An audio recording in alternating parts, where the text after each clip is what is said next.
Hi guys, welcome to my vlog. In today's vlog I want to talk about what I think is the best vlogging camera out there. So it's been a transition actually, trying to figure out what I liked as a vlogging camera, what works with convenience as well as maintaining quality. And I think that that being said, I started off with using a big camera setup like this. The problem with this is when you put a big body and a really heavy setup, it's about a 6 kilo setup or a little more than that, and then you've got a weight at the bottom, you've got the gimbal, you've got that, and I think that the quality is good. It definitely is amazing quality, but the problem with that is every time you move, it is not convenient because it goes off your center balance. It pretty much shakes when you don't lock it in. It is very difficult to work with based on your camera setup. The problem with moving with a big camera setup like this is you cannot move into tight situations. It makes it very difficult.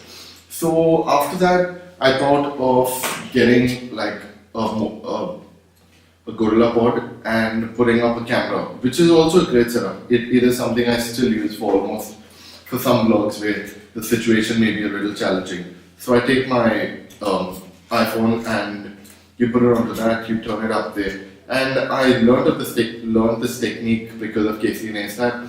So he pretty much uses this setup where you use a gorilla pod and you pretty much vlog pretty much like that. So you just hold it in front of you and you can vlog. It is great because if you've got like a pole or something like that, you can just pretty much mount it onto the pole and then wrap the legs around it. So it is a very convenient setup, something you could just go to almost every day. And that is great. But the thing is after that, it's fine, but it's just not very stable. So when you're actually walking around with it, the footage is not very stable. I mean, it's okay, it's great, but because it's convenient, it's fast, it's quick, it gets you into tight situations, so you can still use it at a lot of places. But it is not the best setup because it's not the most smooth because you're still walking around, you don't have a stabilizer, it makes it a little difficult. So ruling that out. Apart from that, the most commonly used setup is you just take a point and shoot and you vlog like that. So you hold the camera in front of you, switch over to camera mode and then you vlog. So that's pretty much it. So that's the most easiest way, that's how vlogging started, where people would pretty much hold a point and shoot camera and then just talk to it. But that being said, even then you don't get the best footage because when you're shooting, you still are going to get footage that is slightly shaky, that does not have a stabilizer. So when I heard of, I've been using the DJI OSMO for a little while now, and this is when I got it. When I actually got the DJI OSMO and I looked at it, I was amazed by the shape of the product, because when you open it, that's pretty much what the camera looks like. Yeah, that's what it's got. The camera, so it's got a lens cap that you've got to move, and that's pretty much all that there is. It is a brilliant setup. The problem with the Osmo is it has very bad internal audio, and so what happens with the Osmo is you get the mobile holder, which is this camera grip like thing here. So when you just buy it out of the box, the first thing that you get on the Osmo is it looks like that, which is fine for daily use, which is fine for commercial projects. But when you're vlogging, I don't think that that's the best setup. It's fine because when you're vlogging, that's pretty much how it works, yeah? So you double click and it's pointed forward. You want to do a selfie shot, you triple click and it turns towards you and you can vlog, yeah? But since the screen is at the side, it makes it difficult to actually look into the camera when you want to know whether your focus points are right, whether the exposure is fine. So you end up always touching your camera. You always end up looking at the side. Now, that is very distracting because you're not looking into the center of the lens. So I wanted the Osmo to have it over here. And that's when I heard of this beautiful product, which is called the Osmo extension arm. Now what the Osmo extension arm did is it pretty much makes you remove this from here, and you can put this unit at the side. Yeah. So all you've got to do is you pretty much loop this onto the side of the Osmo, and that's about it. Yeah. So here I've also added something called the Osmo Universal mount, which is basically a cold shoe here. So it's double cold shoes. You can put it at the bottom, you can put it on top. It depends on how you want to use it. And the best thing about that is now I can take the same old mobile holder that they used to have and loop it over here. So now the mobile will just sit right in front of you when you're looking at the screen. Yeah. So that's pretty much how it's going to sit now. The mobile phone will sit right in front of you. So when you're vlogging, you're pretty much, it turns towards you and you're still looking just below the screen. So when you're looking at the camera, you get some of the best quality because of the first person viewer, because you're looking straight at the camera. So that's one problem that was solved. Now another problem that I had with the Osmo when I initially got it is the audio quality. So I did look at a few options. I looked at the small little microphone that you can buy from DJI itself, and it's not a bad microphone. The problem with that microphone is it is tiny for one, and it does not have the best quality. So that's pretty much the microphone that they send, which you've got to buy. It's not that expensive, but it's actually, that's about it. So when you plug it in, it kind of tells you that that's the quality that there is, and that's pretty much how it works. That's pretty much a long and short of it. So there's nothing that great about it. So I'm going to loop the Osmo so I can show you the footage and tell you why and how good the footage is. It is really nice on the Osmo.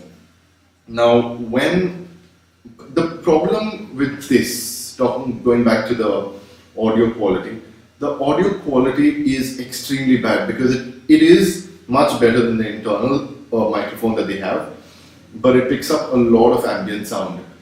It definitely boosts the microphone, but it's not good. Okay, so what I did was I put the cold shoe here, and so that's pretty much what it does. So I put the cold shoe, and I got this. So this is a Zoom H6. The Zoom H6 is one of the best Zoom microphones out there that Zoom makes right now. Zoom is the company, the industry standard for some of the best quality audio for DSLRs. They are a little expensive because of the quality, but they're very, very nice. They're extremely nice build quality. They are very nice products to use. So that's what I did. And I put a mount adapter with a double hot shoe screw with a 1/4 adapter here. So I turned that, brought this down, okay, and so that's pretty much what you've got to do. So you put it onto the cold shoe. So you've got a 1/4 inch mount under the Zoom microphone.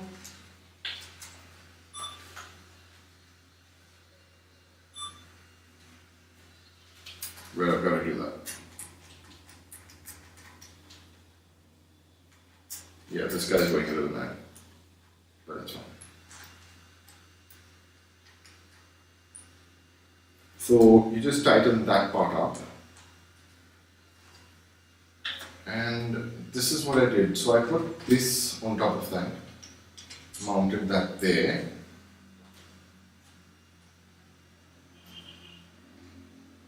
Tighten the zoom so that it doesn't fall off, because when you're running with this, you'll always have a lot of movement.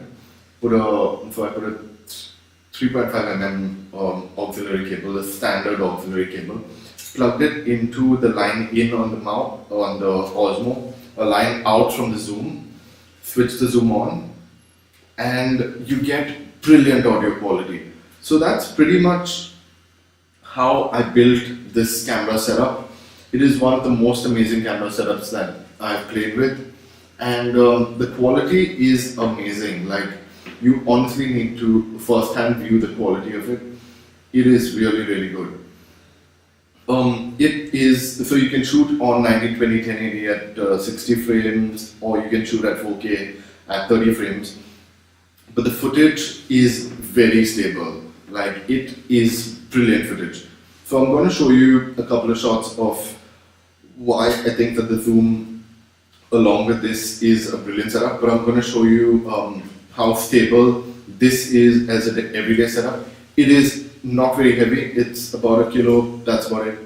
And it is extremely nice footage. So this is my main setup as a vlogger. And so I think you can have a look at that.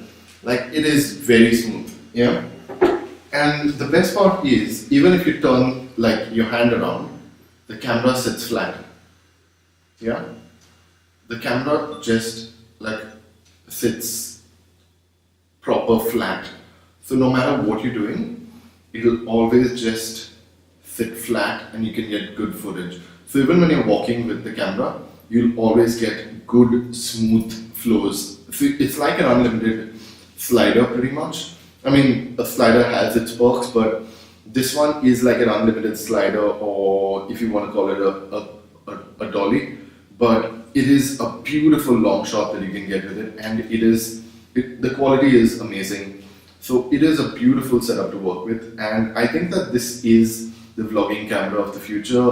It's been in the market for about over a year now, and the prices have dropped with the standard Osmo, this one, but you've got to get the other attachments. So the attachments that I look into are the straight extension arm, the universal mount, one zoom H6. You've got to have your phone with it. Get a good fast memory card if you want to write into 4K, because I think they give you like a 16 gig card with the product itself. But it is a beautiful product to film with. The quality is amazing, and you'll absolutely love it actually. So it's a nice setup to work with, and I think that you will enjoy it.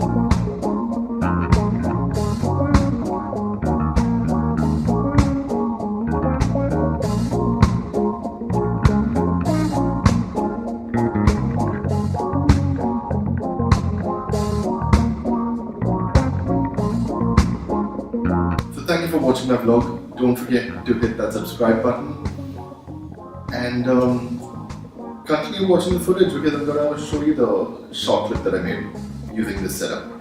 I'll see you guys. Bye bye.